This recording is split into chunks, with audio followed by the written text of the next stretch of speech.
আসসালামু আলাইকুম। আবহাওয়াবিদ মোহাম্মদ লুৎফুর রহমান নাবিলের স্বাক্ষরিত বিজ্ঞপ্তিতে জানানো হয়েছে, আজ দুপুরের পর থেকেই দেশের বিভিন্ন অঞ্চলে ধেয়ে আসতে পারে তীব্র কালবৈশাখী ঝড়।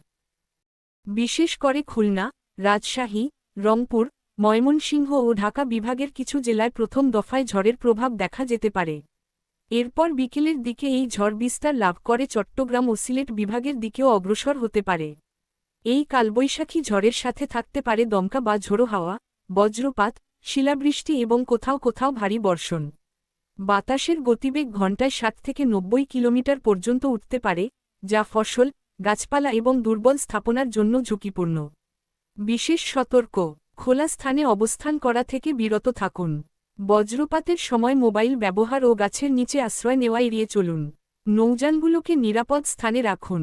কৃষকদের ফসল দ্রুত নিরাপদে তোলার পরামর্শ দেওয়া হচ্ছে। পরিস্থিতি দ্রুত পরিবর্তনশীল হতে পারে, তাই সর্বশেষ আপডেটের জন্য চোখ রাখুন। ভিডিওটি উপকারী মনে হলে লাইক, কমেন্ট ও শেয়ার করুন। আর এমন নির্ভুল আবহাওয়ার আপডেট পেতে এখনই সাবস্ক্রাইব করুন, কারণ সাবস্ক্রাইবারদের জন্য থাকছে বিশেষ সারপ্রাইজ সুবিধা।